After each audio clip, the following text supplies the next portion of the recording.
हा Pawar sir, live झालेलो आहेत, आता स्टार्ट करू शकता. साथियों, जय जोहार, जय आदिवासी, जय बिरसा। मैं सुंदरलाल पावरा, बिरसा ब्रिगेड सातपुड़ा विभाग अध्यक्ष, आप सभी का इस चर्चा सत्र में तहे दिल से स्वागत करता हूं।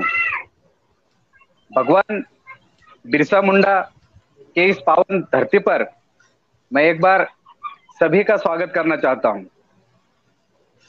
एक मेरी प्रस्तावना या सूत्र संचालन करने से पहले मैं हमारे सातपुड़ा में बिरसा ब्रिगेड यह कैसे आए और इनका कार्य कैसा चल रहा है, ये एक दो शब्द में बात रखना चाहता हूं। बिरसा ब्रिगेड सातपुड़ा में आए हुए करीब 1 साल हो गया। एक साल में हमने सातपुड़ा में धुलिया डिस्ट्रिक्ट, जलगांव डिस्ट्रिक्ट और नंदुरबार डिस्ट्रिक्ट, ये 3 डिस्ट्रिक्ट में हमने कार्यकर्ता जुड़े हुए हैं और सिरपुर तहसील के हर गांव-गांव जाके युवाओं को इकट्ठा करके उनको बिरसा का नॉलेज देके और बिरसा का ज्ञान लेना कितना जरूरी है, यह बताकर हमने सिरपुर तहसील में करीबन 17 से 18 शाखाएं अनावरण कर रखी है और यह 1 साल के अंदर में हमारे लिए एक गोल्डन चांस ऐसा आया कि सिरपुर में जैसे अपना बिरसा ब्रिगेड स्थापन हुआ, इस स्थापन के दौर पर हमारे लिए गोल्डन चांस ऐसा आया कि जब बिरसा ब्रिगेड की शाखाएं अनावरण हो रही थी, उसी में एक हमारा ग्राम पंचायत का इलेक्शन आ चुका था। उसमें हम अपने बिरसा ब्रिगेड का लक आजमाना चाहते थे कि हम बिरसा ब्रिगेड के युवा कहां तक काम कर सकते हैं। तो अपने आदिवासी क्षेत्र में 11 ग्राम पंचायत लगी थी, उसमें से हमने एक ग्राम पंचायत का इलेक्शन लड़ने का फैसला लिया, जो कि हमारे तहसील के चागड़ू ग्राम पंचायत में आती है।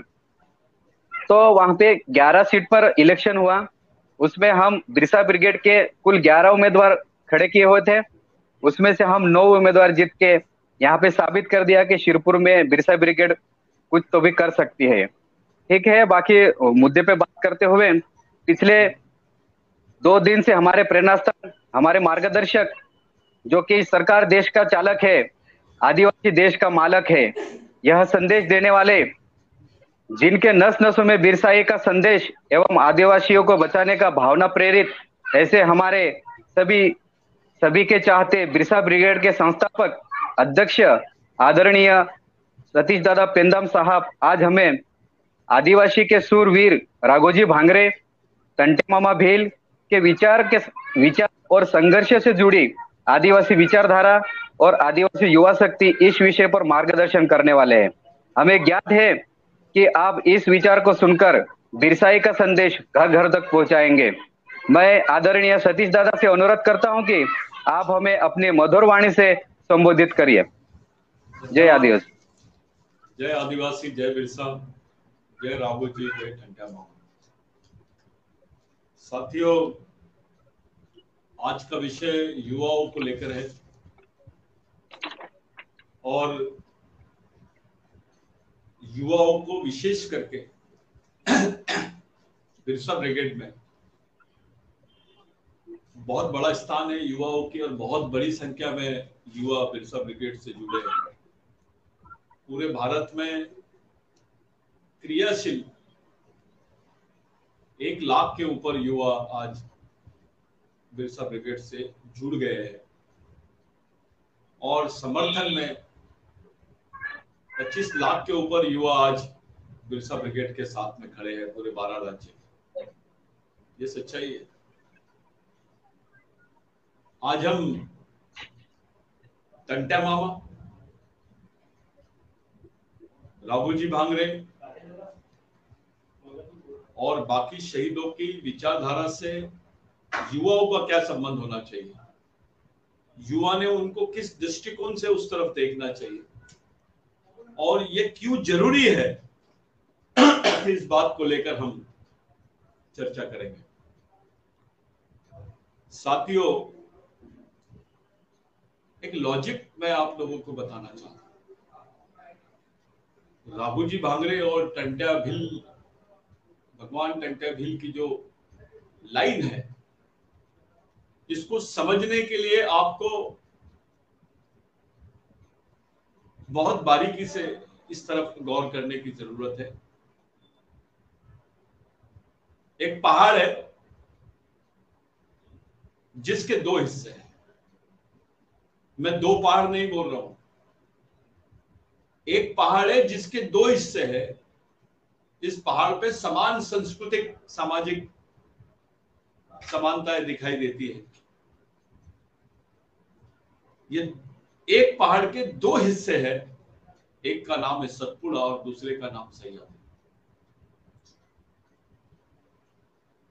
ये पहाड़ नहीं है, इसको केवल आप पहाड़ी क्षेत्र बोल के सतपुड़ा पहाड़ या सह्याद्री पहाड़, ये पहाड़ नहीं है। ये उस समय आदिवासियों के अंडर में उनके अधिकार क्षेत्र का प्रतिनिधित्व होता था। इन क्षेत्रों में एक राज्य आदिवासियों का है रहा है पहाड़, गोंडवाना, भीलवाना और गोंडवाना। ये जो बेल्ट है, इन बेल्ट में आदिवासियों की अपनी सत्ता थी, उनकी सांस्कृतिक सामाजिक सत्ता थी और उसके सांस्कृतिक सामाजिक अवशेष आज भी दिखाई देते हैं। तो मैं आपके सामने जिस एंगल से इसको समझाना चाहता हूं, जिस दृष्टिकोण से आपको इन बातों को समझाना चाहता हूं, उसको आप सरलता से समझेंगे। साथियों, मेरा युवाओं से प्रश्न है। अभी मैंने देखा कि 60% युवा समाज के वो कंफ्यूज चल रहे हैं। उनको समझ में नहीं आ रहा है ये संगठन क्या होता है, ये समाज क्या होता है। उनको समाज का जो महत्व है, जो उसका सामाजिक वैज्ञानिक समाज शास्त्रीय महत्व है, जिसको सोशियोलॉजिकल इंपॉर्टेंस बोलते हैं हम लोग, आपके जीवन में समाज का क्या महत्व है, ये पहले आप समझ लीजिए। आपके पास में क्या नहीं है और उसमें सबसे बड़ी जो चीज नहीं है, उसके बारे में आप लोग सोचना शुरू कर दीजिए। आपके पास में रोटी है, कपड़ा है, मकान है। बहुत सारे लोग हैं जिनके पास ये तीनों चीजें उपलब्ध नहीं है। ये तीनों चीजें उपलब्ध क्यों नहीं है, उसके पीछे मुख्य कारण क्या है वो, और जिनके पास में तीनों चीजें उपलब्ध है और उसके बावजूद भी वो कमजोर है, भटके हुए हैं, ये दूसरा कारण। ये दोनों बातों को आपको समझना पड़ेगा। जिनके पास रोटी नहीं है, कपड़ा नहीं है, मकान नहीं है, ऐसे लोगों के सामने बुनियादी प्रश्न यह है कि उनको सपोर्ट नहीं है। उनके पास में एक दिशा नहीं है, एक डायरेक्शन नहीं है। और जिस समाज के पास में दिशा नहीं होती है, उस समाज की गति नहीं होती है, उस समाज की एकता नहीं होती है। और दिशा कहां से होता है, दिशा कैसे निर्माण होती है?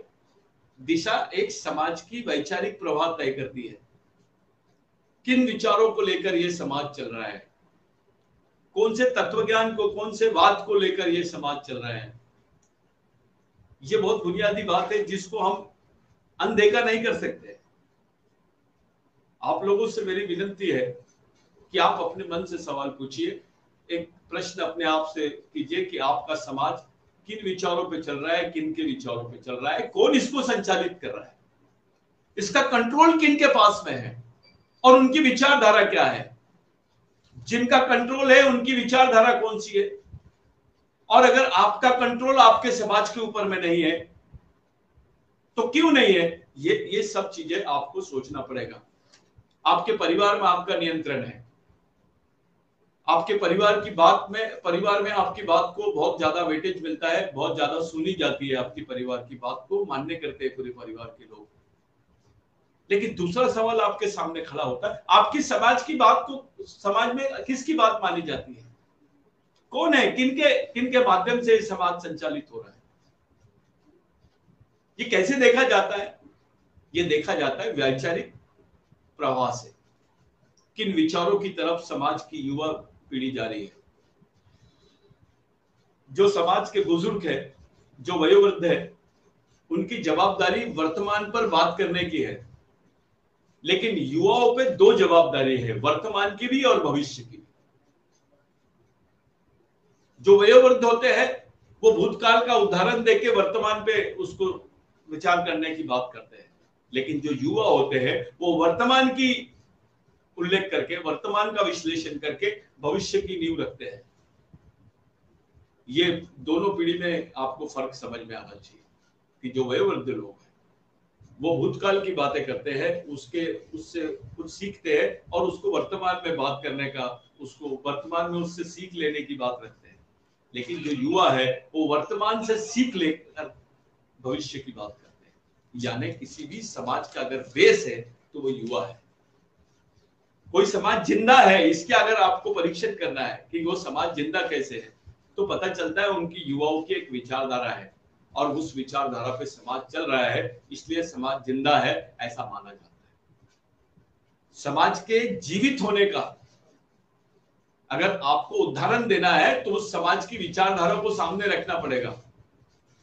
और ये याद रखो, जाति और समाज में बहुत फर्क है। जनजाति और समाज में जमीन आसमान का फर्क है। गोंड जनजाति है, भील जनजाति है, महादेव कोली जनजाति है, वारली जनजाति है, ठाकर जनजाति है, कोरकू जनजाति है, आंध जनजाति है, और समाज अलग है। समाज इन सब का मिश्रित, यानी इन सब का जो वहां अस्तित्व रहता है, प्रतिबिंब रहता है, उस पूरी व्यापक परिस्थिति और व्यवस्था को समाज बोलते हैं। सवाल यह है साथियों कि किसी ने आपसे पूछा कि आपके आदिवासी समाज का नियंत्रण किनके पास है, कौन संचालित करते हैं इस समाज को, इस समाज के चालक पालक और मालक कौन है, क्या बताओगे आप? किस विचारों से ये समाज चलता है, बता सकते हैं आप? किसी ने पूछ लिया आपसे कि आदिवासियों का संचालन कौन करते हैं, ये किन विचारों को मानते हैं, कौन इसको संचालित कर रहे हैं, पूरे देश के आदिवासियों को संचालित कौन कर रहे हैं, क्या जवाब देंगे? आपका घर किसके विचारों से चल रहा है ये तो छोटा प्रश्न है, लेकिन जिस घर के बाहर जब आप कदम रखते हो तो आपके साथ आपका समाज खड़ा रहता है, आपके समाज की प्रतिमा खड़ी रहती है। उस समाज के द्वारा दिए गए अधिकार, उसकी पहचान से आपको पहचाना जाता है, आपकी जाति से और आपके नाम से पहचाना नहीं जाता, आपके सामाजिक परिवेश से आपको पहचाना जाता है। और उस सामाजिक परिवेश का जो संरक्षण है वो बहुत बड़ी मात्रा में आपको जीने तक के नहीं, मरने के वक्त भी आपको वो लगता है। तो जन्म से लेकर मृत्यु तक दो बातें आपके जीवन से जुड़ी रहती है, एक समाज और एक संघर्ष। ये बात पहले आप समझ लीजिए साथियों। जितने युवा हैं वो लोग सोचते हैं भैया हमारे राघू जी में कोई बात नहीं थी, आदिवासी युवा हमारे टंटा भील में कोई बात नहीं थी, इनकी प्रतिमा ऐसी बना दी गई थी, डकैत, चोर, डाकू, बंडखोर, ऐसे नामों से हमारे महापुरुषों को इन लोगों ने उनको खड़ा कर दिया, ताकि ये इसके पीछे का मुख्य षड्यंत्र ये था कि आदिवासियों की जो युवा पीढ़ी है वो इन शहीदों से प्रेरणा ना ले, आप उस विचार तक जाए ही ना, आपको रोक दिया जाए। और ऐसा ही हुआ कि आज हमारे लोग, बहुतांश लोग, बहुसंख्यक लोग इस विचारधारा की तरफ ना जाते हुए दूसरों की विचारधारा के शिकार हो गए। वो वहां गुलाम होते हुए अपने आप को नेता और प्रतिनिधि समझने लग गए। उनको ये मालूम ही नहीं कि उनका नहीं है वो विचारधारा उनकी नहीं है, वो विचारधारा उनका घर नहीं बना सकती, उनकी पहचान नहीं बना सकती, उनको पहचान नहीं दिला सकती। जो विचारधारा उनके अस्तित्व को नहीं खड़ा कर सकती है, उनकी पहचान नहीं खड़ी कर सकती है, उनके सामाजिक संघर्ष को परिभाषित नहीं कर सकती है, उन विचारों का आप प्रतिनिधित्व कैसे करते हो भाई? उन विचारों का समर्थन कैसे करते हो आप? इसको बोलते हैं कि गुलाम को अगर ये पता चल जाए कि भाई मेरे को ये ईमानदारी से ये वाला काम करना है, तो वो सिर्फ एक ही बात को ध्यान में रखता है, अपने मालिक को खुश करने के लिए। अपने मालिक को खुश करना ही उसका परम कर्तव्य हो जाता है। तो हमारी जो युवा पीढ़ी है वो वैचारिक गुलामी की तरफ जा रही है, ये बड़ी डेंजर बात है। और ये जो वैचारिक गुलामी है ये इस कदर बढ़ रही है कि हमारे आदमी को दूसरे के आंदोलनों में काम करना और उसका समाज में प्रचार और प्रसार करना, उसी को उन्होंने अपने जीवन का मकसद बना दिया। यानी दुश्मन की सेना का सेनापति बनकर ही अपने ही भाई के ऊपर हमला और उसको राजधर्म बना देना, उसको कर्तव्य बता देना, उसके लिए अपना सर्वोच्च निछावर कर देना। एक तो ये बेवकूफ आदमी कर सकता है, दूसरा ये गद्दार आदमी कर सकता है, तीसरा ये स्वार्थी आदमी कर सकता है, और चौथा अज्ञानी आदमी कर सकता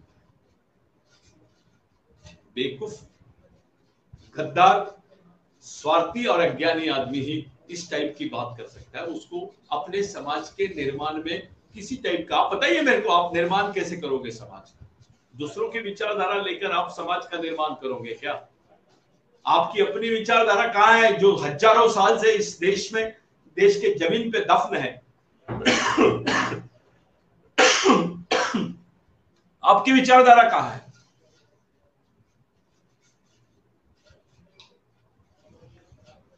आपका अपना क्या है? जब आप आपका अपना ढूंढने के लिए जाते हो तो ये तमाम सवाल आपके सामने खड़े हो जाते हैं। भारत में 50% से ज्यादा युवा दूसरों के सामाजिक मिशन में काम कर रहे हैं। उनका अपना कोई सामाजिक मिशन में काम करने का ध्येय नहीं, वो उनके ध्येय की पूर्ति के लिए अपना जीवन समर्पित कर रहे हैं। यानी ये जो महत्वपूर्ण सामाजिक जीवन समाज के वजह से आपको मिला है, उस समाज का कर्ज ना उतारते हुए आप उसी समाज के अस्तित्व को नेस्त नाबूद करने के लिए, उसकी पहचान को, उसकी संस्कृति को, उसकी भाषा को नेस्त नाबूद करने के लिए, उनके अधिकारों को नेस्त नाबूद करने के लिए, उनके हिस्सेदारी के अधिकारों को नेस्त नाबूद करने के लिए हम काम कर रहे हैं। ऐसा कभी दूसरे जगह नहीं दिखाई देता है जो आदिवासी समाज में दिखाई दे रहा है। ये बहुत बड़ा चिंता का विषय है। आपका अपना ही भाई दुश्मन की सेना का सेनापति बन के आपके सामने खड़ा है, और आदिवासी युवा पीढ़ी की तरफ सामने ये बड़ी दुविधाजनक स्थिति है कि किया क्या जाए, क्योंकि उनके सामने कोई रेडीमेड ऐसा आंदोलन उनके सामने नहीं है, उनके सामने ऐसी कोई रेडीमेड बात नहीं है, उनके सामने ऐसा कोई बना हुआ स्ट्रक्चर नहीं है कि वो उसको लेके चला सके, उसको लेके चल सके। ये आदिवासी युवा पीढ़ी के सामने एक बहुत बड़ा चुनौती है। साथियों, युवा पीढ़ी के सामने, किसी भी भारत के किसी भी युवा पीढ़ी, किसी भी समाज के, उस समाज के युवा पीढ़ी के सामने समाज को चलाने का प्रश्न रहता है। यहां उल्टा है, आदिवासी समाज में आपको निर्माण करना है, उसको पुनर्जीवित करना है, उसकी पुनर्स्थापना करना है, जो सांस्कृतिक समाज की पुनर्स्थापना करना है आपको, उस मिशन को खड़ा करना है और उसके बाद चलाना है। तो भारत की युवा पीढ़ी एक दुविधाजनक स्थिति में है आज, जहां उनको चलाने की जवाबदारी करनी चाहिए थी, मिलनी चाहिए थी, आज उनको निर्माण करने की भी जवाबदारी उनके हिस्से में आ गई है। इसलिए आदिवासी युवा पीढ़ी के ऊपर डबल जवाबदारी है, बहुत बड़ी जवाबदारी है। और ये इसलिए हुआ कि बीच के कालखंड में हमारे लोगों ने हमारे शहीदों की विचारधारा को छोड़ दिया, उस पर कोई काम नहीं किए। टंट्या मामा के मरने के बाद किसी ने अपने बच्चे का नाम टंट्या भील नहीं रखा। राघोजी भांगरे के मरने के बाद में, राघोजी भांगरे के मरने के बाद में किसी ने अपने बच्चे का नाम राघोजी नहीं रखा। किसी ने बिरसा मुंडा नहीं रखा, किसी ने बाबूराव शर्मा के नहीं रखा, किसी ने रेंगा कोरकू नहीं रखा। क्यों? इसलिए नहीं रखा क्योंकि उनके नाम के बारे में, उनकी प्रेरणा के बारे में, उनके विचारों के बारे में समाज में गलत फहमियां पैदा कर दी और गलत फहमी ने समाज को, समाज के शहीदों की विचारधारा, जो उनके पूर्वजों की विचारधारा है, उससे दूर कर दिया। ये गैप आ गई और ये गैप आने की वजह से हमारे लोगों ने उन शहीदों की प्रेरणा पे आंदोलन नहीं किए। अब हम सतपुड़ा में भगवान टट्टे भील की विचारधारा को खड़ा करने का काम कर रहे हैं। हम सह्याद्री में रामोजी भांगरे की विचारधारा को खड़ा करने का काम कर रहे हैं। इधर तेलंगाना और विदर्भ में हम बाबूराव शर्मा की विचारधारा को निर्माण करने का काम कर रहे हैं। उस विचारों की प्रेरणा को खड़ा करना यानी उसको पुनर्जीवित करने की बात कर रहे हैं।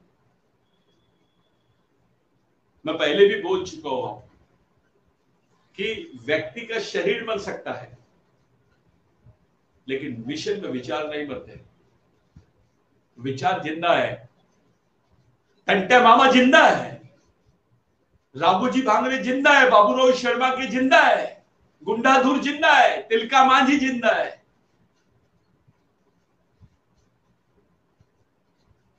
ये जिंदा विचारधारा है, आप उसको मरा हुआ मत समझिए। अरे मरे हुए आदमी की तो एक बार कब्र बनती है यार, लेकिन या हजारों की संख्या में उनके पुतले बनते हैं। मरे हुए आदमी की एक बार कब्र बनती है, लेकिन शहीदों की हजारों की संख्या में उनके पुतले और उनकी प्रेरणा स्थान निर्माण होते हैं। हजारों लोग उनके फॉलोअर रहते हैं जो आज भी उनको याद करते हैं। मरे हुए आदमी को याद किया जाता है केवल और केवल इस वजह से क्योंकि उसके शारीरिक अस्तित्व तो खत्म हो गया, लेकिन उसकी विचारधारा और प्रेरणा आज भी जिंदा है। आपके माता पिता ने आपके लिए इतनी बड़ी बलिदान नहीं किए जो ये शहीदों ने किए हैं। इसको समझने की कोशिश करते हैं। क्या रिश्ता था आपका इनसे? ये क्यों आप लोगों के लिए अपने आप को फांसी पे लटका दिए?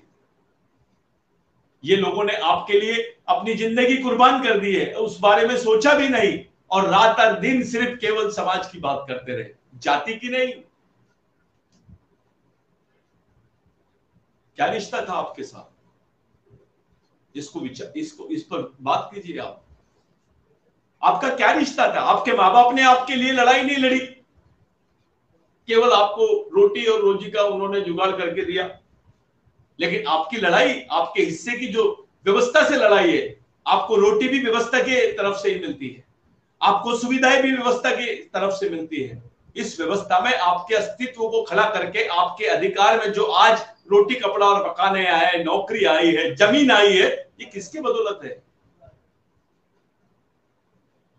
ये किसकी बदौलत है? थोड़ा आप इस बारे में सोचना जरूरी है। आप लोगों को किसने आपको आदिवासी बनाए रखा है? बदन पे कपड़े नहीं है लेकिन खुल के स्वाभिमान के साथ बोलता है मैं इस देश का मालिक हूं।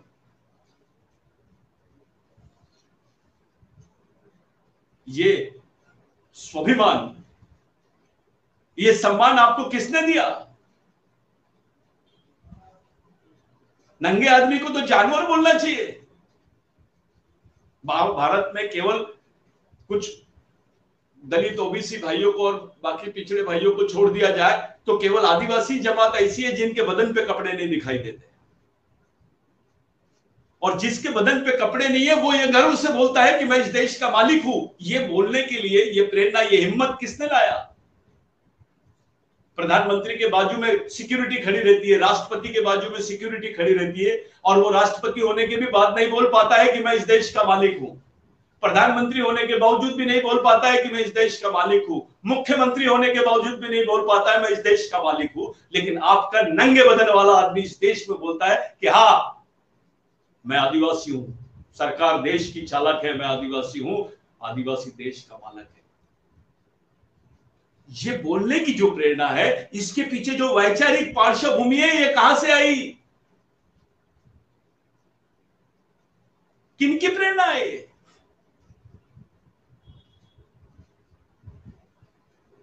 किसी के हिस्से में 10 एकड़ जमीन आई, किसी के हिस्से में 2 एकड़ जमीन आई, किसी के हिस्से में 200 एकड़ जमीन आई।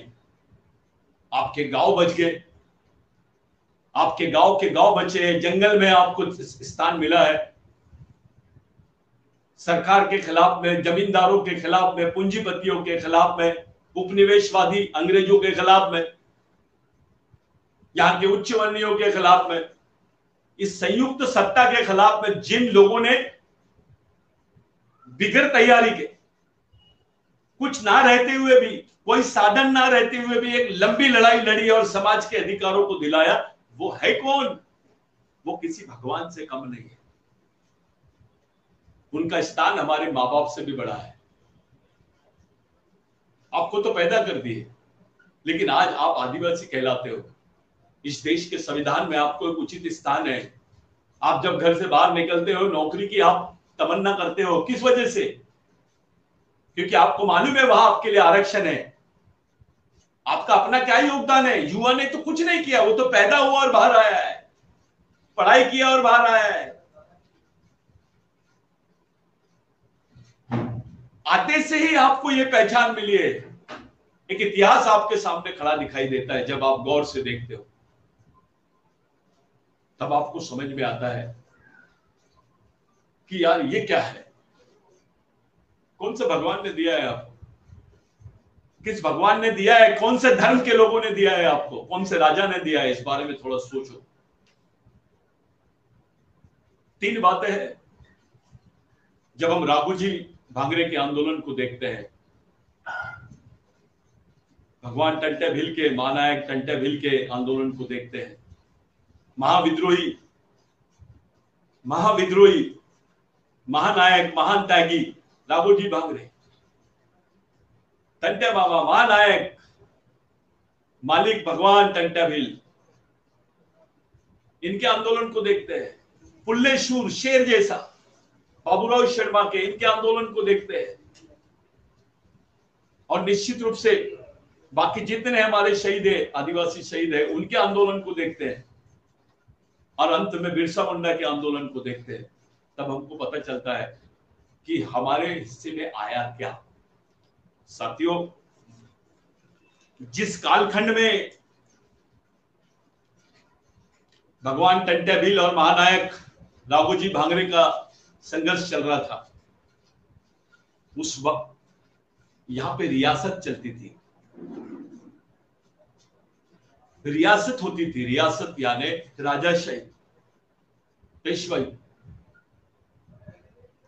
उस रियासत ने आदिवासियों की जमीन अंग्रेजों से मिलकर हड़प लिए थे। नहीं तो उस कालखंड में उस समय आप अपने जमीन का साधबारा देख लीजिए, आपके नाम पे नहीं है।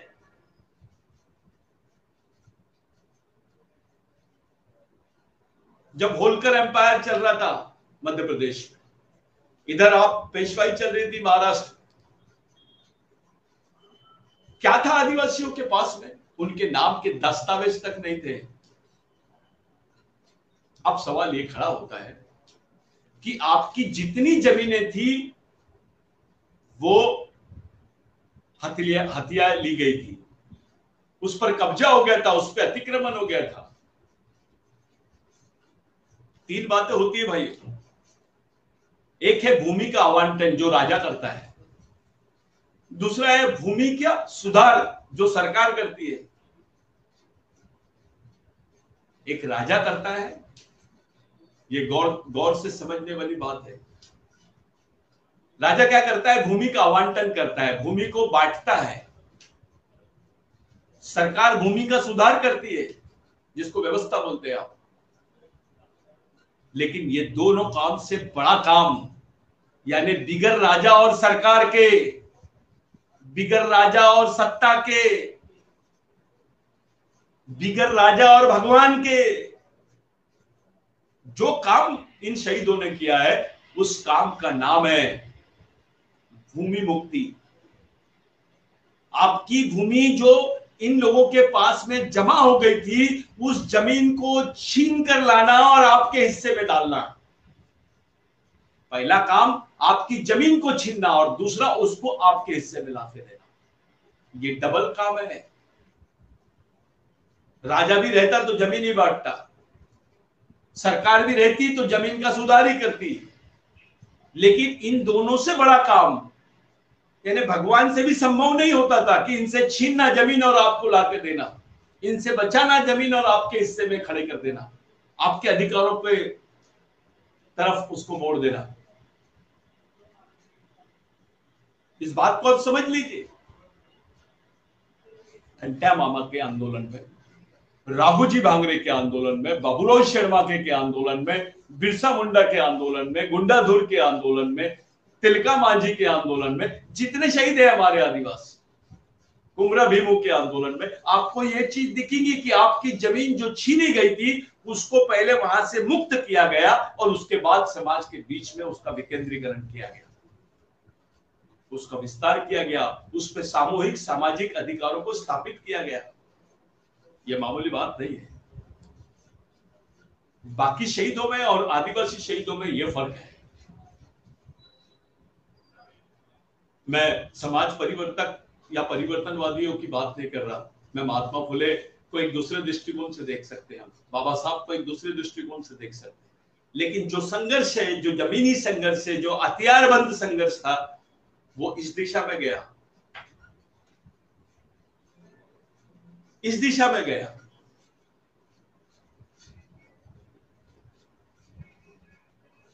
मेरे सामने कुछ लोगों ने मेरे को एक सवाल पूछा कि भाई आप ऐसा बोलते हो कि जमीन छीनी गई और उसके बाद उसको सामूहिक सामाजिक अधिकार उस पर स्थापित किए गए, जो समाज के बीच में आवंटन किया गया, उसका विकेंद्रीकरण किया गया। ये कितने साल में टंटा भिल ने किया, ये कितने साल में राघोजी भांगरे ने किया, ये कितने साल में बाबूराव शर्मा के ने किया, ये कितने साल में बिरसा मुंडा ने किया। आप देखेंगे भाइयों, 15 से 20 साल, 15 से 20 साल के दौरान इतना बड़ा परिवर्तन। अब 15 साल यानी 5 लोकसभा इलेक्शन। अब आप लोगों ने 5 लोकसभा की जगह 11 लोकसभा इलेक्शन हम लोगों ने देख चुके हैं। हमको कौन सी राहत मिली?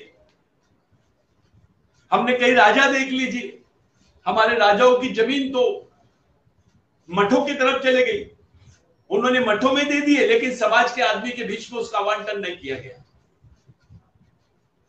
जिन लोगों ने आदिवासी राजाओं को राजा बनाया, यानी आदिवासी राजाओं को राजा मान्यता देने वाला आदिवासी समाज ही था, दूसरे लोगों की उतनी उनके प्रति श्रद्धा नहीं थी, लेकिन उन्होंने इसको आवंटित नहीं किया उस समाज को जिस समाज ने उनको राजा बनाया। वो जमीन का आवंटन उनके हिस्से में नहीं किया गया, उन्होंने मठों को दिए, बड़े बड़े मंदिरों के लिए जगह दे दी, समाज के लिए जगह नहीं दी। कहीं का भी लो, झारखंड को लो, उड़ीसा को लो, आसाम का लो, नागालैंड का लो, छत्तीसगढ़ का लो, बस्तर का लो, आप महाराष्ट्र का लो, कहीं की इन परिस्थिति की, इस वास्तविकता को आपको समझना पड़ेगा। वो जमीन मठों के लिए आवंटित की गई, लेकिन समाज के लिए आवंटित नहीं की गई। ये इसका मतलब ये था कि क्या वो विचारधारा, राजाओं की विचारधारा समाज का, पूरे संपूर्ण आदिवासी समाज का प्रतिनिधित्व करती थी क्या? नहीं। नेताओं की विचारधारा, वर्तमान स्तर पे भी अब नेताओं की विचारधारा संपूर्ण आदिवासी समाज के लोगों का प्रतिनिधित्व करती है क्या? नहीं। लेकिन दूसरी तरफ आप देखिए, जितने आदिवासी शहीद हैं, जिन लोगों ने अपना जीवन निछावर कर दिया इस समाज के लिए, उनकी विचारधारा संपूर्ण आदिवासियों का प्रतिनिधित्व करती है। ये सच्चाई है। इसलिए समाज शहीदों की विचारधारा पे चलेगा, राजाओं और नेताओं के विचारधारा पे नहीं चलेगा। जो युवा है उसके सामने आज चुनाव करने का, उसके सामने आज इसको सेलेक्ट करने की चुनौती है कि किस डायरेक्शन में जाना चाहिए उसने। जिसने आपके साथ गद्दारी नहीं किया, आप उसके साथ में जाइए। जिसने आपके साथ में अपने आप को आपके लिए कुर्बान कर डाला, आपके भविष्य की सोच को सामने रख के, जिसने युवा स्थिति में, बिरसा मुंडा की उम्र 24 साल, बाबूराव शर्मा की उम्र 25-26 साल, राघोजी भांगरे ने तो 16 साल तक के इसी टाइप का संघर्ष किया। 17 साल तक के टंटा भी जंगल में रहा और हथियारबंद लड़ाई लड़ते रहा लगातार। भारत में सबसे ज्यादा इतने देर तक के उपनिवेशवाद के खिलाफ, जमींदार के खिलाफ में, पूंजीपतियों के खिलाफ में, उच्च वर्णियों के खिलाफ में लड़ाई लड़ने का रिकॉर्ड तो टंडा मामा का रहा है, राघोजी भांगरे का रहा है।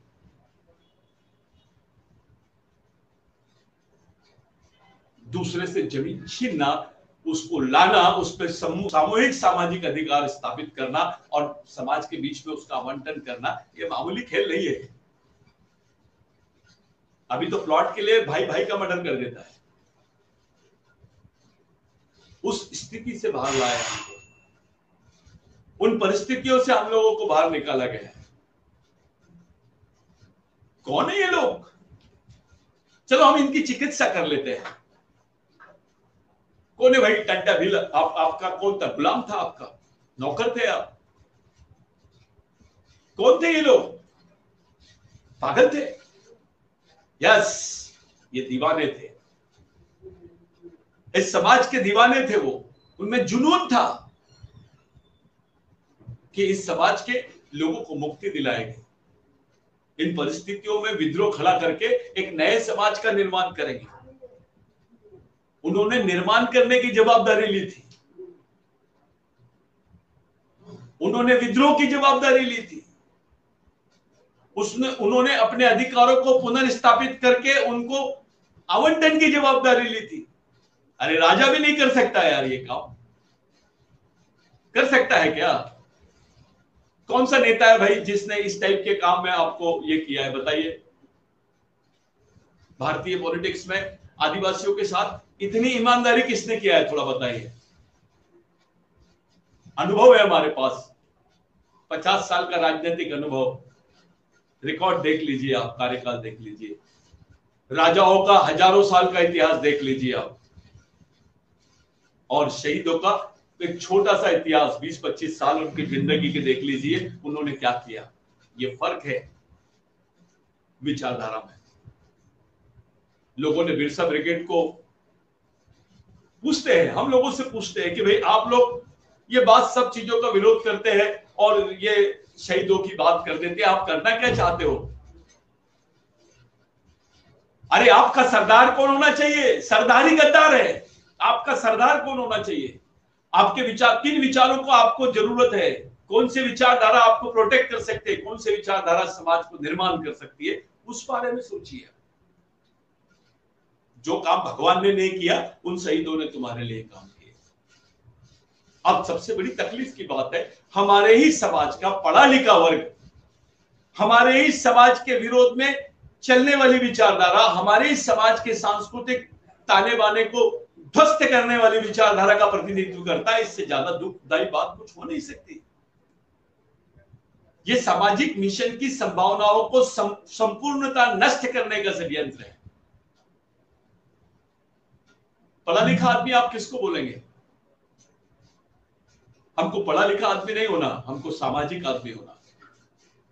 फिर वो अनपढ़ रहे या अच्छा पढ़ा लिखा रहे, नेता रहे चलेगा, वो आईएएस अधिकारी रहेगा चलेगा, वो हो सकता है अगर वो सामाजिक है तो। साथियों, सामाजिकता एक बहुत बड़ी चीज होती है।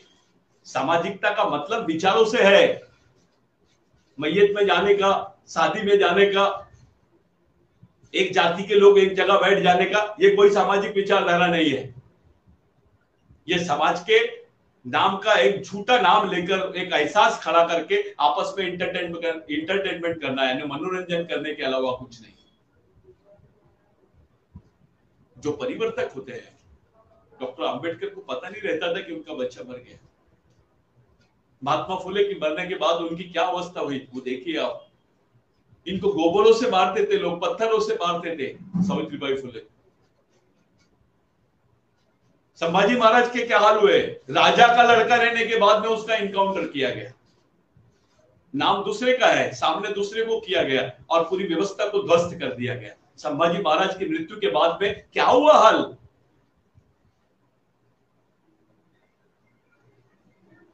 इस देश में शुरू से सही विचारों को दबाया गया और जो छद्म विचारधारा है, जो आपके लिए काम की नहीं है, जो नकली मेडिसिन है, जो नकली दवाई है, उसका प्रचार और प्रसार आपके सामने रखा गया। एक जो आपकी वास्तविक विचारधारा है उसको दबाना, और दूसरा जो नकली यानी आपकी जो ओरिजिनल दवाई है उसको छुपा देना और नकली दवाई आपके सामने रखना, यानी आपकी मृत्यु का पूरा इंतजाम कर दिया इन्होंने। आपकी सामाजिक मृत्यु का, आपकी वैचारिक मृत्यु का, आपकी सांस्कृतिक मृत्यु का पूरा इंतजाम, यानी आपकी शहीदों की विचारधारा को सामने नहीं आने देना, और जो विचारधारा तुम्हारे से कोई लेना देना ही नहीं है उसको आपकी प्रेरणा बना देना। ये बहुत खतरनाक षड्यंत्र है, और इसके शिकार हमारे 50% लोग हुए हैं, बड़े बड़े अधिकारी भी हुए हैं।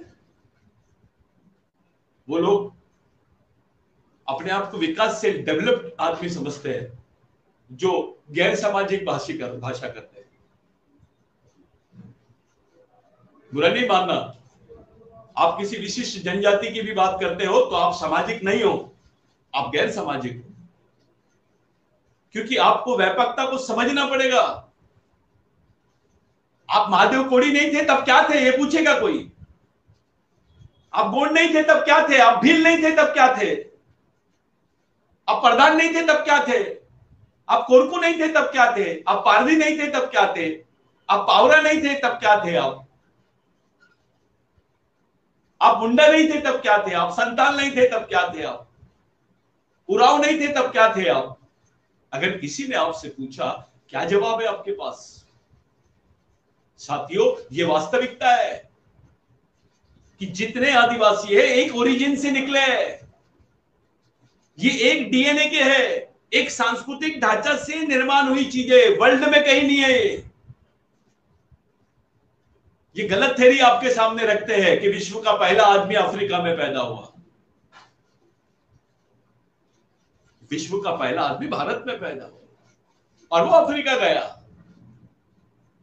वहां के आदिवासी, अफ्रीकी आदिवासियों को यहाँ के उच्च वर्णीय लोग, यहाँ के आर्यन मानसिकता के लोग, यहाँ के जो विदेशी लोग हैं, वो बोल रहे हैं कि वो आदिवासी है। अफ्रीका में आदिवासी पहले आया, यानी यहाँ का जो आदिवासी है वो अफ्रीका से आया, ये साबित करने का षड्यंत्र है ये। कभी गोंडवाना के नाम से, कभी एंथ्रोपोलॉजी के नाम पर, कभी डीएनए के नाम पर, कभी क्षेत्र भौगोलिक उथल पुथल के नाम पर यह साबित करने की कोशिश की जा रही है कि आदिवासी बाहर से आए। मैं युवाओं की तरफ ध्यान रख के ये बात कर रहा हूं, आप इसके शिकार मत होना। हाँ, राष्ट्र के प्रति हमारा सम्मान है, राष्ट्र का हम आदर करते हैं, राष्ट्र नाम की संस्था का हम आदर करते हैं, लेकिन पहले तय हो इस राष्ट्र में हम नागरिक भी है और मालिक भी है। आदिवासी मालिक पहले है, नागरिक बाद में है, क्योंकि राष्ट्र नाम की जो संकल्पना तुम्हारे सामने आई है ये 70 साल पहले आई है। जब बिरसा मुंडा का आंदोलन था तब राष्ट्र नाम की चीज कहां थी? जब टंट्या भील का आंदोलन था तब राष्ट्र नाम की चीज कहां थी? जब राघोजी भांगरे का आंदोलन था तब राष्ट्र नाम की चीज कहां थी? और ये राष्ट्र नाम की संस्था लाया किसने? किन्होंने कुर्बानी दी है इसके लिए? 70% आदिवासियों ने लड़ाई लड़ी, नाम नहीं है उनका शहीदों की लिस्ट में। इन बातों को बिगर समझे आप किसी आदिवासी महापुरुष का आप नाम खराब मत कीजिए। उनके आंदोलनों को आपने समझे नहीं। आंदोलन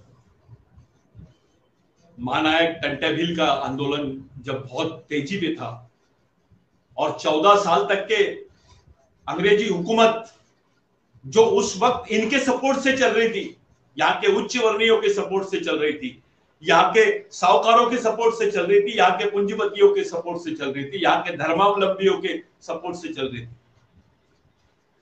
अंग्रेजों के साथ में जो आदिवासियों का संघर्ष हुआ, उस वक्त ये लोग आदिवासियों के साथ में नहीं थे, ये अंग्रेजों के साथ में थे। ये संयुक्त रूप से आदिवासियों के साथ में लड़ रहे थे, क्योंकि आदिवासी साहूकार के भी खिलाफ में लड़ रहा था,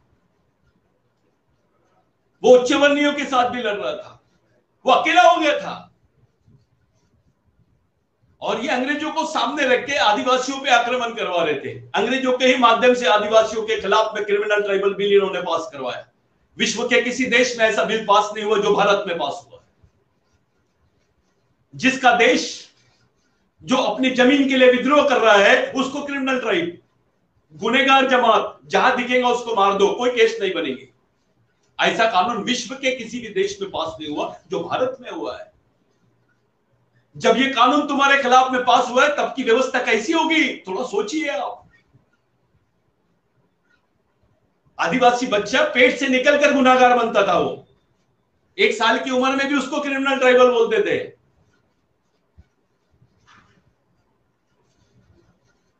यानी वो गुनाहगार नहीं है, फिर भी पैदा होते से गुनाहगार।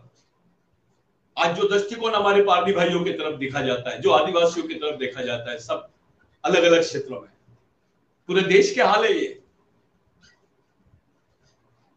ये क्यों भाई, ऐसा क्यों? नोमैडिक ट्राइब, जिसको एंटी विजिलेंटी आप लोग बोलते हैं, ये भी उसके शिकार हुए। ये भी आदिवासियों के ही वंशज है, भटके जनजाति। ऐसा बिल आदिवासियों के खिलाफ में पास करने की जरूरत किसको हुई, किसको पड़ी? अंग्रेजों को क्या पड़ी थी? अंग्रेजों को यह समझाया गया कि ये लोग आपके खिलाफ में विद्रोह कर रहे हैं, क्योंकि जमींदार थक गया था, आदिवासियों के विद्रोह से घबरा गया था, साहूकार घबरा गया था टंटा मामा के आंदोलन से। जैसे पता चलता था कि टंटा मामा का आंदोलन, टंटा मामा इस क्षेत्र से गुजरने वाला है, साहूकार 5-5 दिन सोते नहीं थे, जमींदार 5-5 दिन नहीं सोते थे। वही हाल सह्याद्री में था, वही हाल सतपुड़ा में था। राघोजी भांगरे के भी आंदोलन में यही था।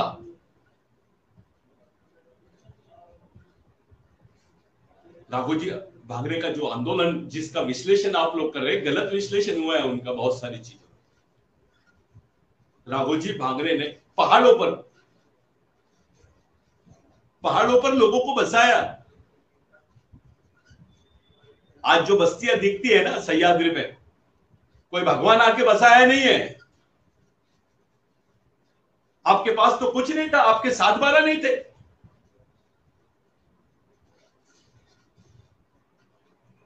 क्या संघर्ष होगा, क्या लेवल होगा उस संघर्ष का? कितने जमीनी स्तर पे उनको लड़ाई लड़ना पड़ रहा होगा, एक तरफ जमींदार से, साहूकार से, पेशवाइयों से और अंग्रेजों से भी।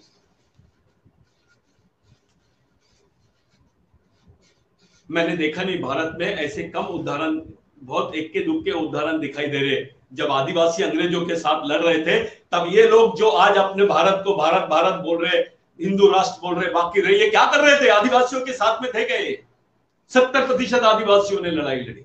तब इनकी भूमिका क्या थी? जब आप सोचोगे तो आपको पता चलेगा कि इनकी भूमिका आपके विरुद्ध में ही दिखाई दे रही है।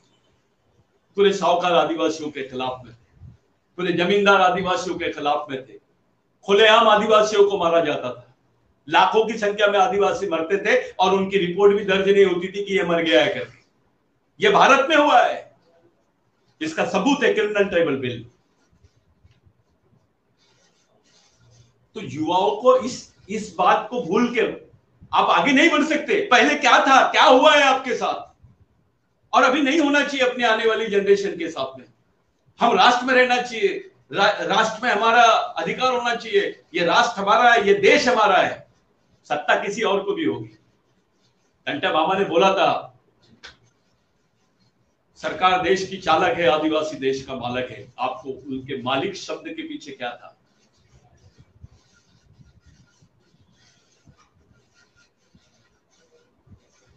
राघोजी भांगरे का आंदोलन जब हम सह्याद्री से देखते हैं, आपको पंढरपुर में भी राघोजी भांगरे के आंदोलन के अवशेष मिले। केवल पहाड़ी एरिया में मत देखो आप। जो संभाजी महाराज के बाद में जो परिवार था, उसका प्रोटेक्शन किसने किया? मराठा समाज पे जो पेशवाई हमले हो रहे थे, बाकी ओबीसी पे जो हमले हो रहे थे, उसके लिए कौन आगे आया? आप राघोजी भांगरे को केवल एक समाज तक के सीमित देखकर ये उनके एक क्रांतिकारी का अपमान है। एक जाति तक उसको देखना ये क्रांतिकारी का अपमान है। मैं देखता हूँ एक बचपना है हमारे लोगों के बीच में। मैं पहले जब बिरसा मुंडा के लिए लोगों के बीच में जाता था तो लोग हंसते थे, मेरे को पूछते थे तुम्हारा रिश्तेदार है क्या, कौन है ये। बहुत तकलीफ होती थी कि शहीदों के बारे में भी जाति पीछे रखकर सोचते हो आप। इससे ज्यादा शर्मनाक बात क्या हो सकती है। और ऐसा आदमी क्या समाज का नेतृत्व करेगा।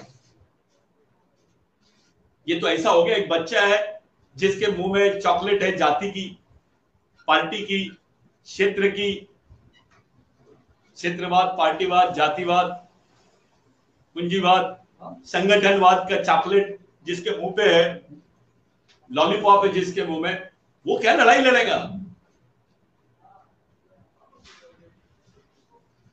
लड़ाई लड़ना, संघर्ष करना, समाज का प्रतिनिधित्व करना, उसको जवाबदारी, समझदारी, ये दोनों क्वालिटी उसमें होनी चाहिए, और ईमानदारी, तीनों क्वालिटी। एक जवाबदारी, दूसरी समझदारी और तीसरी ईमानदारी। इसके बगैर समाज का निर्माण नहीं कर सकते हम। तो जो आदिवासी युवा है उनके सामने विचारधारा का चुनाव करना, यानी कौन सी विचारधारा से हम जिंदा रहना चाहिए, किन विचारों को अपना के हम अपने बात को सामने रखना चाहिए, इसका जो चुनाव है ये बड़ी चीज होती है। आप लड़की ढूंढने जाते हो, लड़का ढूंढने जाते हो, ये बहुत आसान टास्क है। लेकिन जब विचारों के चुनाव की बात आती है, आप जब घर से बाहर निकलते हो तो आप पूरे परिसर में सबके संपर्क में रहते हो, तब आपके पास एक वैचारिक वारसा होना, एक सामाजिक विचारधारा, एक विशिष्ट विचारधारा जो आपके प्रतिबिंब, प्रतिनिधित्व और आपके अस्तित्व से जुड़ी हो, उन विचारों का होना बहुत जरूरी है। और आदिवासी युवा पीढ़ी के सामने आज ये बहुत बड़ा प्रश्न है कि कौन से विचारों का चुनाव करके अपना जीवन आगे बढ़ाए, कौन से विचारों को अपना के अपना जीवन आगे बढ़ाए, कौन से विचारों को साथ में रख के उसका मिशन खड़ा करके अपने आने वाली पीढ़ी को दे। ये बहुत बड़ी बात है साथियों। वर्तमान में आप देखिए, मैं एक उदाहरण देता हूं। परेशान हो गए थे अंग्रेज, होलकर एम्पायर भी परेशान हो गया था, माना एक टेंटरहिल से। तो एक ऑफर भेजा गया था उनको कि आप 2000 एकड़ जमीन ले लीजिए, एक परिसर आपके पास में ले लीजिए, और इस लड़ाई को यही रोक दिया जाए। थोड़ी समझने वाली बात है। राघोजी भांगरे को 700 एकड़ जमीन का ऑफर था। आप 700 एकड़ जमीन ले लीजिए, आप इस संघर्ष को रोक दीजिए, इस विद्रोह को रोक दीजिए, आपके साथ में हम सेटलमेंट करने के लिए तैयार हैं। अगर राघोजी भांगरे चाहते तो सुकून से अपनी जिंदगी जी सकते थे। रामाजी भांगरे चाहते, उनके पिताजी, तो वो सुकून से जिंदगी जी सकते थे। टंटा भील चाहते तो राजा जी से जिंदगी जी सकते थे। बाबूराव शर्मा चाहते तो वो उन जमींदार परिवार में पैदा होकर भी उस छोटी सी उम्र में उनकी शिक्षा, इंग्लिश मीडियम की शिक्षा जबलपुर में हुई। वहां उनको टंटा भील की प्रेरणा मिली, वहां उनको समझ में आया इस आंदोलन की ये। वो चाहते तो वो भी जमींदार बनते और राजा से अच्छा जीवन जी लेते हो। लेकिन इन्होंने सेटलमेंट नहीं किया, इन्होंने समझौता नहीं किया। आपसे पूछता हूं मैं अभी, जब इन महापुरुषों ने समाज के खातिर पूरे अच्छे वैभवशाली जीवन का इन्होंने समझौता नहीं किया और खुलेआम जैसी स्थिति में वैसे ही समाज के लिए संघर्ष करते रहे, उन्होंने समझौता नहीं किया, आप कैसे समझौता कर लिए भाई? हमारे महापुरुषों ने हमारे दुश्मनों के साथ में समझौता नहीं किया, आप कैसे कर लीजिए? आपको दिखाई नहीं दे रहा क्या कि ये गरीब, शोषित, पीड़ित लोगों के दुश्मन कौन है? कौन इनका शोषण कर रहा है, कौन इनका दमन कर रहा है? हम कैसे कर लिए समझौता इनसे?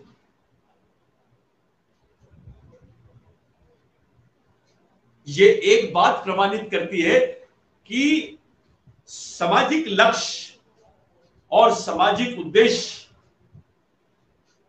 ये जीवन से बड़ा था उनके लिए, उनके व्यक्तिगत जीवन से, पारिवारिक जीवन से बड़ा था। यानी जो सामाजिक मिशन होता है वो आपके परिवार और आपके व्यक्तिगत जीवन से भी बड़ी चीज होती है, जिसके लिए आपको जीना है। हम छोटी चीजों के लिए जीते और अपना जीवन काट लेते हैं, लेकिन जब बड़ी चीजों का चुनाव करने की बात आती है साथियों, वहां आपकी बुद्धि, आपकी विचारधारा, आपका तर्क वितर्क और फर्क करने की जो ताकत है, एक दूरदृष्टि रखकर आपको जो निर्णय लेने की ताकत है, वो होना बहुत जरूरी है। और वही चीज आज पूरे आदिवासी युवाओं के सामने चुनौती के रूप में है। बिरसा ब्रिगेड ने करीब करीब भारत के, यकीन मानिए, 150 से ज्यादा जनजातियों के लोगों को जोड़ दिया, और वो समर्पित भाव से इस मिशन को चला रहे हैं। कई लोग ऐसे हैं जिनसे संपर्क भी नहीं हुआ और वो मिशन चला रहे हैं। वो जरूरी नहीं है आपको किसी से पूछने की, लेकिन अगर आपको संयुक्त रूप से कुछ करना होता है तो एक दूसरे की सलाह लेना बहुत जरूरी है। जो आदिवासी युवा है, अगर उनको भविष्य की रणनीति और वर्तमान में अपनी सुरक्षा, देखो आपके डेवलपमेंट से बड़ी चीज है सुरक्षा।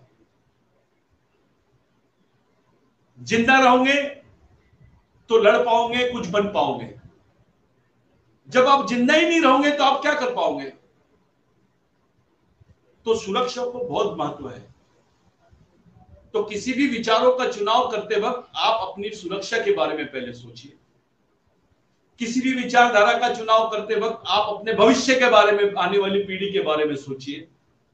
किसी भी विचारधारा का चुनाव करते वक्त आप इस बात का संज्ञान लें कि कौन सी विचारधारा हमारे साथ ईमानदारी की और कौन से विचारों का प्रभाव हजारों साल से हमारे साथ में है, जिसकी वजह से हम, चाहे जिस कंडीशन में हमारा वजूद बचा हुआ है, हमारा अस्तित्व बचा हुआ है।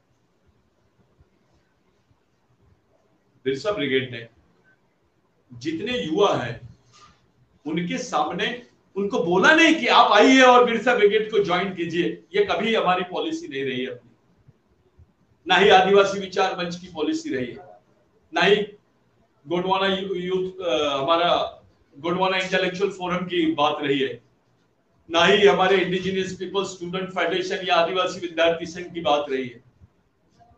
ऐसा हमने नहीं किया।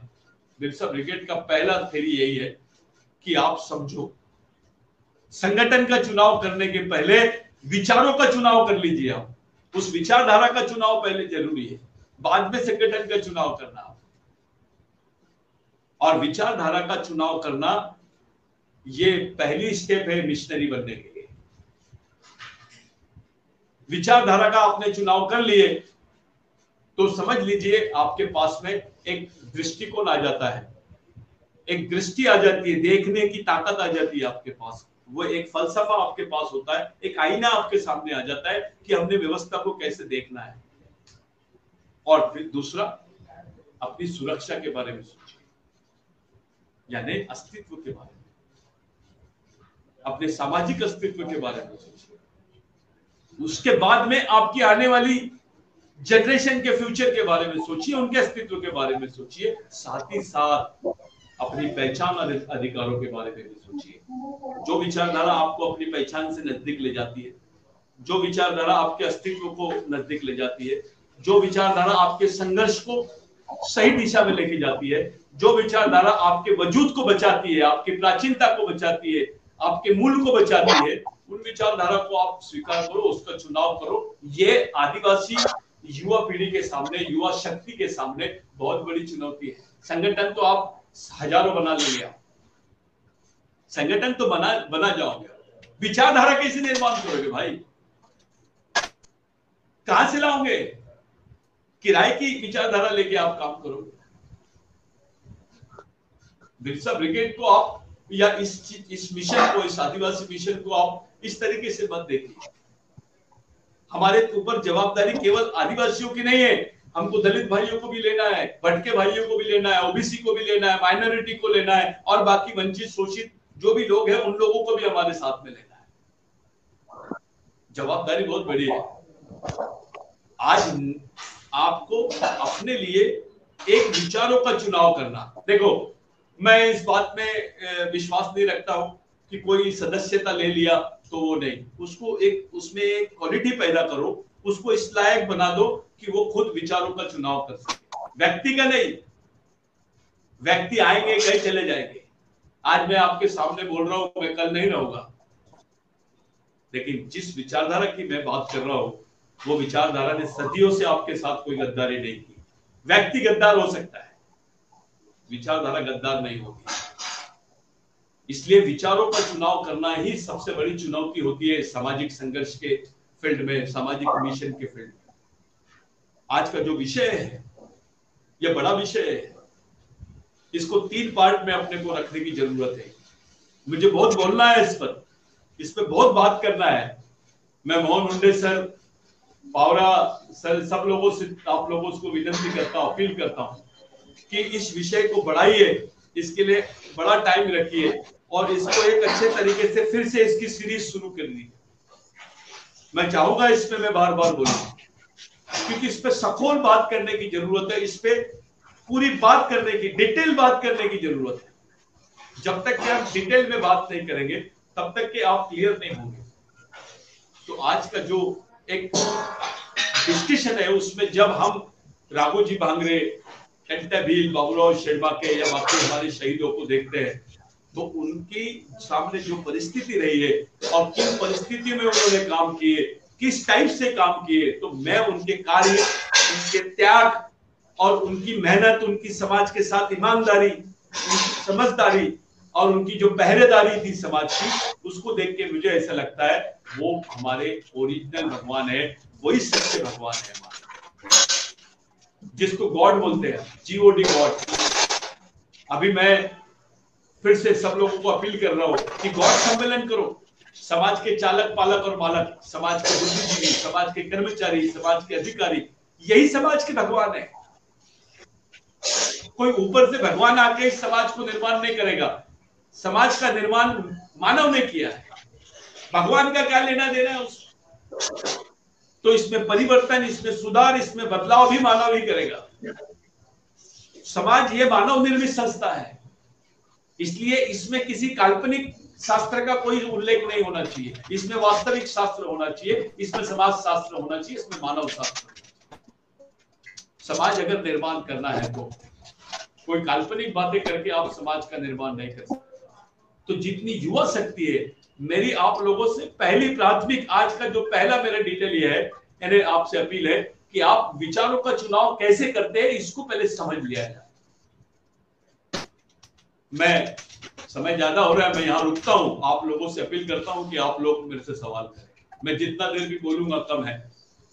हुंडे सर और भी जो लोग हैं, कोई सवाल पूछना है तो पूछिए। अपने फेसबुक पेज पे पूरे देश भर के लोग अभी ज्वाइन हुए हैं। महाराष्ट्र, मध्य प्रदेश, राजस्थान के, गुजरात के, छत्तीसगढ़ के भी लोग हैं। तो छत्तीसगढ़ के कुछ कार्यकर्ताओं ने बोले कि बस्तर के भी बारे में कुछ 2 मिनट ज्यादा बोलिए। बस्तर का भी पूरे देश के सामने चित्र रखिए।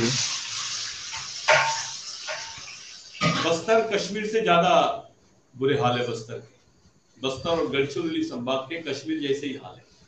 पहले हम कश्मीरी जो सुनते थे आतंकी आए गए, वहां किसी आदिवासी लड़के ने बताया कि मैं बस्तर का रहने वाला हूँ, मैं गढ़चिरौली का रहने वाला हूँ, मैं नारायणपुर का रहने वाला हूँ, मैं दंतेवाड़ा का रहने वाला हूँ, मैं राजनांदगांव का रहने वाला हूँ, तो उसकी तरफ देखने का दृष्टिकोण बदल जाता है। उनको ऐसा लगता है नक्सलवादी है। यहाँ के युवाओं को शहर में घर नहीं मिलते हैं, ये पहचान हमारी बना दी गई है।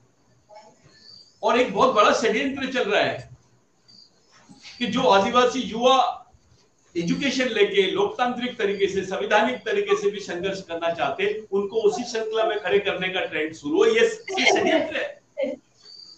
हमारे किसी आंदोलन को भी इससे जोड़ दिया जाता है। ये बहुत आसान तरीका है कि किसी को आपने एक बार नक्सल बोल दिया तो आप उसको मार सकते हो, उसको बंदूक से भी मार सकते हो। नक्सल बोलने के बाद उनको मारने का लाइसेंस मिल जाता है आपको। जैसे राक्षस बोलने के बाद में उसकी मृत्यु होती थी, उसकी हत्या होती थी राक्षस की, तो कोई गुनाह नहीं होता था। उसके बाद में क्रिमिनल ट्राइबल बोलने के बाद में उसको मार दिया जाता था तो कोई गुनाह दाखिल नहीं होता था। वैसे आपको अगर आप नहीं भी हो और आपको नक्सल बोल दिए और उसके बाद मार दिए तो कोई चर्चा नहीं होती। ये एक डर है, एक व्यवस्था का। ये दूसरी चीज, आदिवासी फंसा हुआ है इन क्षेत्रों में। बस्तर में आदिवासी दोनों तरफ से फंसा हुआ है, एक तरफ पुलिस, दूसरी तरफ नक्सल, उसके बीच में आदिवासी समाज। और सबसे बड़ी प्रॉब्लम है आदिवासी समाज का सामाजिक प्रतिनिधित्व यहाँ पर नहीं है। उनकी कोई सामाजिक वकालत नहीं करता है। वो सामाजिक वकालत की जरूरत है आज। तो बस्तर का आदमी केवल बस्तर को ही दुनिया समझ लिया है, गढ़चिरौली का आदमी केवल गढ़चिरौली को दुनिया समझ लिया है, इधर झारखंड का आदमी, उड़ीसा का आदमी उसी को दुनिया। ये नहीं चलेगा। आपको सामूहिक रूप में राष्ट्रीय स्तर पर आपको सामाजिक रूप से सोचना पड़ेगा। आपको राष्ट्रीय स्तर पर समाज के साथ जुड़ना पड़ेगा, तब उस समस्या को हम लोग दे सकते हैं ताकि पूरे लोग आपके साथ खड़े रहे। बाकी जो हमारे समाज बांधव है, ओबीसी, एससी, एसटी, ओपन के भी लोग, उनको ये बात समझे।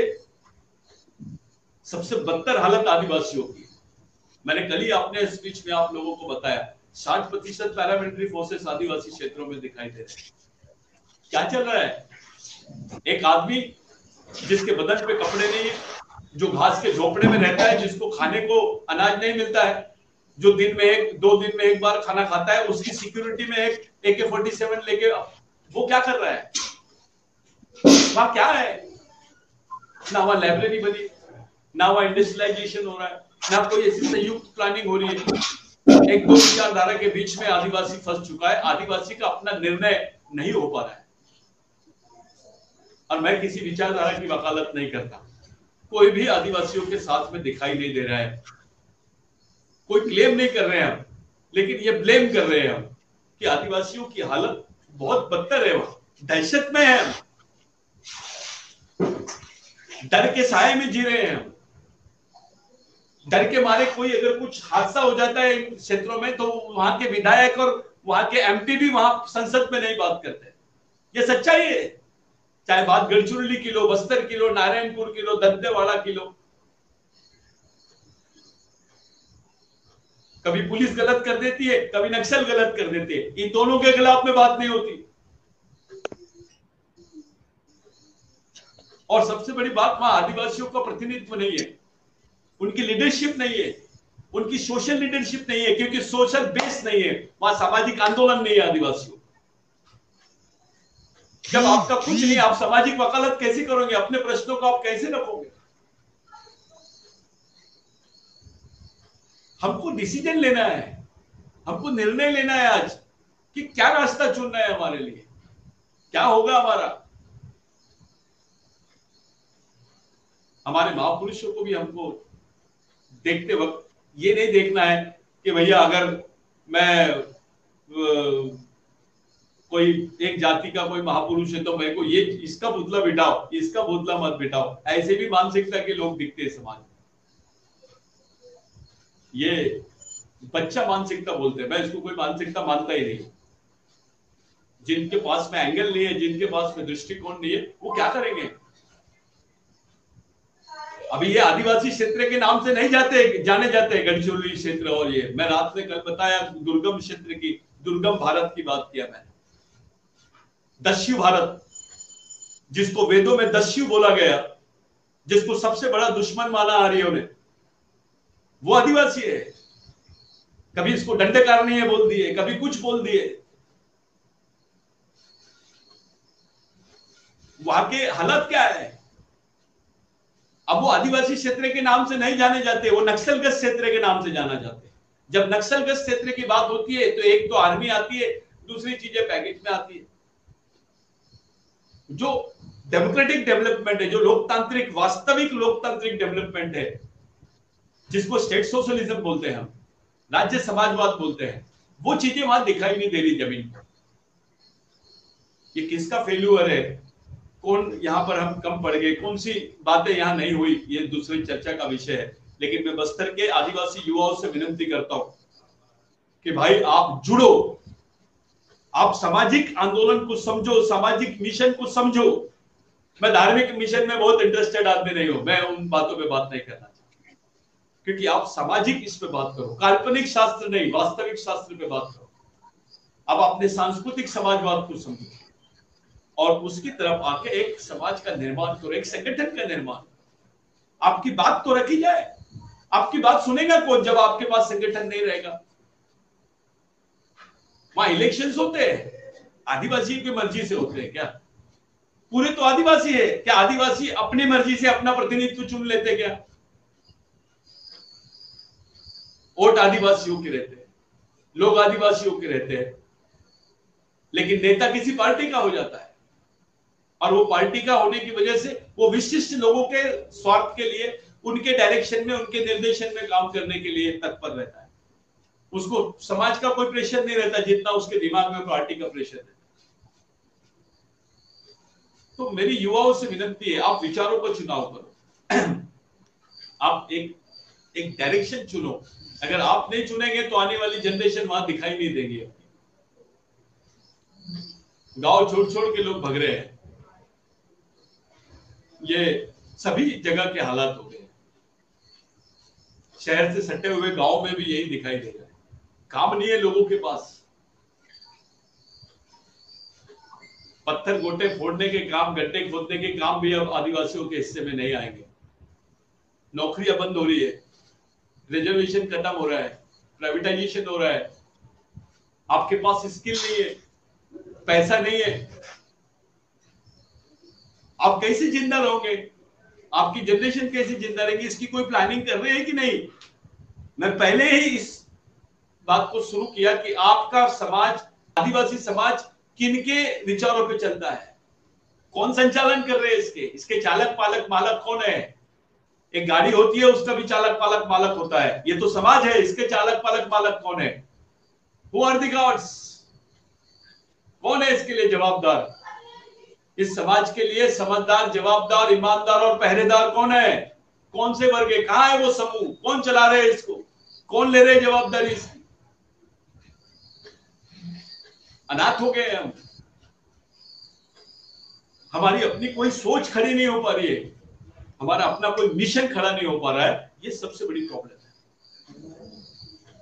किसी को गलत या किसी को सही बोल के भी हम ये प्रॉब्लम हल नहीं हो सकता। दुख हमारा है तो लड़ाई भी हमारी होनी चाहिए, और लड़ाई हमारी है तो उसके लिए प्रॉपर संगठन भी हमारा होना चाहिए, आंदोलन भी हमारा होना चाहिए। और आंदोलन हमारा है तो व्यक्ति, उसके लिए विचार करने वाले, उसके लिए त्याग करने वाले, उसके लिए जमीन पर संघर्ष करने वाले लोग भी हमारे होने चाहिए। उसके लिए नेतृत्व भी हमारा होना चाहिए और त्याग भी हमारा ही होना चाहिए। आज कितने आदिवासी पढ़े लिखे युवा है, वो अपने क्षेत्र में जाने के लिए इच्छा नहीं रखते, काम करने की तैयारी नहीं, वो मॉडर्न फैसिलिटीज की तरफ उनका अट्रैक्शन बढ़ गया है। वो पछड़े में पड़ना ही नहीं चाहते। क्या हो रहा है होने दो, मर रहे हैं मरने दो, कट रहे हैं कटने दो, जो भग रहा है भगने दो, किसी को कोई मार रहा है मारने दो, हमको इससे कोई लेना। जैसा वो पढ़ा लिखा होता है उतना ज्यादा स्वार्थी दिखाई दे रहा है, उतना गैर जवाबदार हो जाता है। वो डर रहा है, उसके मन में कहीं ना कहीं डर है। ये डर भी निकलने की जरूरत है। दहशत में है आदिवासी, और ये एक षड्यंत्र चल रहा है आदिवासियों को दहशत में रखने का। इस दहशत से निकालने के लिए आपको अपनी सामाजिक जवाबदारी को समझना पड़ेगा, अपने मिशन को समझना पड़ेगा। यही मेरी आप लोगों से अपील है। किसी समय और अच्छी तरीके से हम लोग बात करेंगे। मैं आप लोगों से विनती करता हूं भाई कि जागृति ये सबसे बड़ी चीज है, एजुकेशन ये सबसे बड़ी चीज है हमारे लिए। आपके एजुकेशन के साथ साथ आपके पास में आपका सोशल एजुकेशन भी होना, ये सबसे बड़ी जवाबदारी है। और उसी के लिए मिशन खड़ा किया गया है कि आपका आदमी एजुकेशन तो ले ले, लेकिन सोशल एजुकेशन भी उसके पास में रहे। आप सरकार के भरोसे आदिवासी समाज को छोड़ नहीं सकते, नेताओं के भरोसे आदिवासी समाज को छोड़ नहीं सकते, या किसी आंदोलन के भरोसे आदिवासियों को समाज को नहीं छोड़ सकते।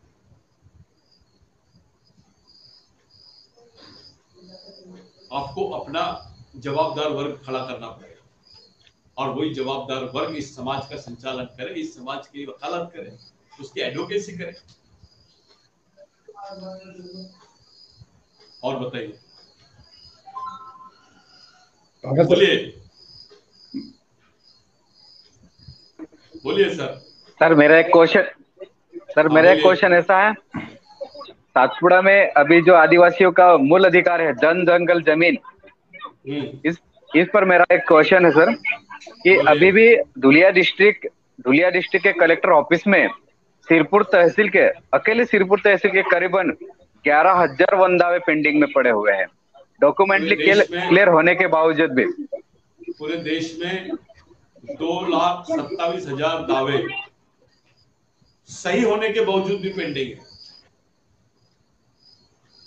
ये एक षड्यंत्र है भाइयों। अब इसके लिए हमको जमीन पे उतरना पड़ेगा।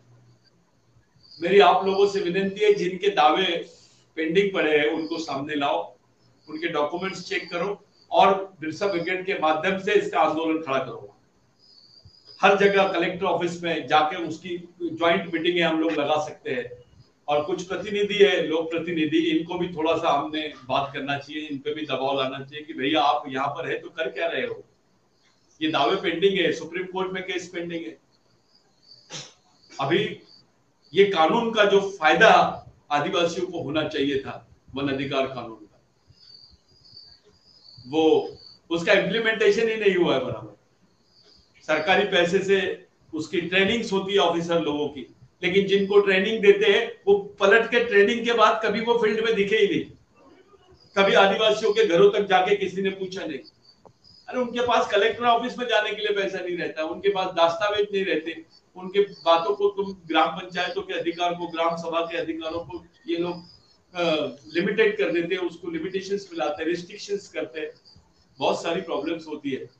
ऐसे कितने केसेस है अंदाज कितने केसेस है सिरपुर में? सर सिरपुर में 11,000 के ऊपर है सर। ठीक है, एक उनकी सामूहिक बैठक लगाओ, एक आदिवासी अदालत लगाइए आप, आदिवासी जन संसद लगाइए आप।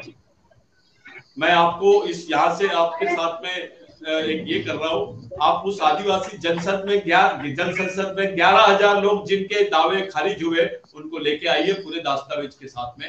ये जैसे ही लॉकडाउन खत्म होता है, आप पहला जो मीटिंग है आप वहीं से शुरुआत करते हैं। एक वन जमीन के जितने दावे हैं इसके लिए पूरे महाराष्ट्र नहीं बल्कि भारत तक के हम लोग जाएंगे, एक प्लानिंग करते हैं इसके बारे में।